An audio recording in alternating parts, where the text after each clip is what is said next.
They look exactly identical. They're the same amount. It'll fill up your stomach in the same exact way, yet this one is 1,020 calories and this one is 620 calories.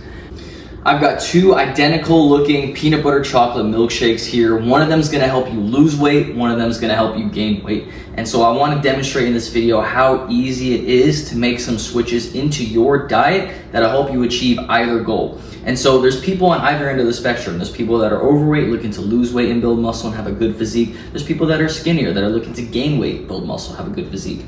So for starters, if we want to build muscle, we need to have protein in our diet. We're exercising, we need to recover, rebuild that muscle. We need high protein foods. And so both of these shakes are high protein. The main difference between the low calorie shake and the high calorie shake is for weight gain. And so for weight gain, you want it to be higher in calories, you want it to be above your calorie maintenance levels. So you want to be in a calorie surplus. So still high protein to rebuild that muscle, and then high calories to put on weight overall.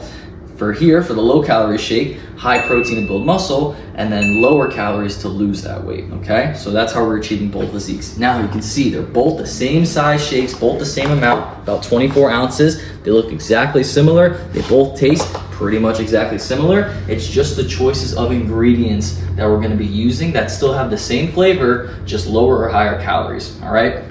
So going through, these shakes are both already made. One of the main switches we have here is going to be our peanut butter base. And so obviously it's a peanut butter chocolate milkshake, so we gotta have peanut butter flavor. Now for the high calorie shake, we're just using regular peanut butter. And as a side note, a lot of people like to deem peanut butter, maybe it's marketed that way, maybe it's not your fault, but they like to deem it as being a high protein food. Unfortunately, it's not. It's a high fat food. It is. It's still a good ingredient. It's still pretty healthy for the most part, but it's a high fat food. And the way that we like to see if it's a high protein food is I take the calories, divide it by 10, and I want that number of protein to be that number or greater. So for an example, for our peanut butter, it's 190 calories. If we divide it by 10, that gives us 19, and we want to have 19 grams of protein or more. This only has 7. And so that's well under that ratio, calorie to protein ratio, that we're looking for, deeming it not a high calorie or a high protein food for the amount of calories, okay? So it is a high fat food, it has 16 grams of fat, and fat has more calories per gram than protein, so well higher in fats than protein for sure.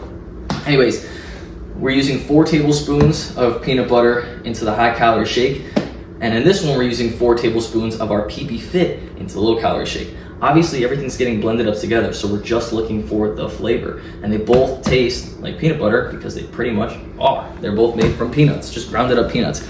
The only difference between this and this is that this keeps the oils from the peanuts. This removes a lot of the oils from it and thus a lot of the calories. So we're looking at 87% less fat here, and also on a tablespoon to tablespoon basis, about 40 or so calories less. And so 4 tablespoons, the same amounts, we're looking at about 200 calories or so, 160 calories less from just making that switch from the high calorie shake to the low calorie shake, okay? So that's our main switch here for the peanut butter base. The chocolate base, what we did here, we still want to keep the high protein, right, in both of these. So we're using our Fairlife milk, and so for the high calorie shake, we're using the chocolate version, which has 140 calories per cup, which is 8 fluid ounces and 13 grams of protein. And for this one, we're using just the regular non-fat Fairlife milk, which is 80 calories, 13 grams of protein per cup. So same 13 grams of protein. This one has about 60 more calories than this one. And to substitute the chocolate flavor, of course, because this is chocolate, this is regular, we're gonna be using our unsweetened cocoa powder. And so the same thing as the peanut butter, it just takes away a lot of the added sugars from chocolate, so you still get a good chocolate cocoa flavor without the added sugars and the added calories from that base, okay? So we're getting chocolate flavor from there. Now, another switch here, if you can afford a lot of the calories and you're looking to gain weight, I threw in a Reese's Pieces candy in there, and it's just easily blended up. Quick way to add in some calories, just adding in candies, oils, sugars, things like that. Of course, don't add too much, we're still trying to be healthy, but you can always afford, if you're looking to gain weight, to add more calories in. That's an easy way to do it. So we threw in 1 of the Reese's Cups in the high calorie shake, none into the low calorie shake. And then we use the same protein powder for both of them. So this is Axe and Sledge chocolate-based protein powder. And so we're using the Axe and Sledge because we think it tastes best. You can use whichever one that you think tastes best to you. And so if you do want to use Axe and Sledge, you can use code RIDZIC10 for 10% off to save yourself some money on your next purchase, okay? Now, We don't have it here actually in the house, but for the high calorie version, what you want to do is use whole fat yogurt. So that's still going to have a lot of protein, but it's going to include obviously more fats, whole fat, and also some sugars. So we're going to use regular yogurt on the high calorie shake, and the low calorie shake, there we can use our actual Dannon Oikos 000 or some any sort of non-fat Greek yogurt here. For 100 calories, we're looking at 17 grams of protein. So very easily packed with protein, low in calories, and that's how you can add in your extra protein there with our yogurt base, thicken it up, and both of them with the high calories being more high calories and the low calories being lower calorie ingredients. We filled up the ice to be the same amount just to make sure they're both 24 ounces, and that's our 2 shakes. And so you can see, they look exactly identical. They're the same amount. It'll fill up your stomach in the same exact way, yet this one is 1,020 calories and this one is 620 calories.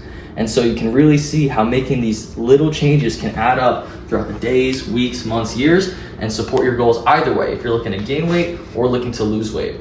And a lot of people, whenever they're trying to lose weight specifically, that's typically the demographic that finds this change very difficult, is because you look at a shake and you're thinking, okay, well, they look the same, they feel the same, they taste the same, so I should just have a shake, right? It's a shake. I'm gonna lose weight eating a shake. Well, not really. That's 600 calories more. If you do that 3 times a day, you're adding in an extra 1,800 calories. You do that every day for a week, you just added in roughly 3 pounds of fat on top of what you're doing.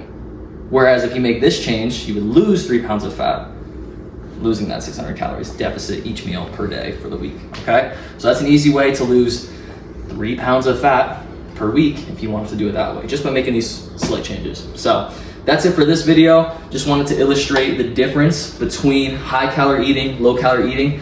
Doesn't have to be smaller portion sizes to where you're starving yourself and you're not full. These are both gonna fill up my stomach the same way. They both taste fantastic. They both taste like chocolate and peanut butter in a milkshake. So hope you guys enjoy, use that in your recipe. I'll catch you in the next one.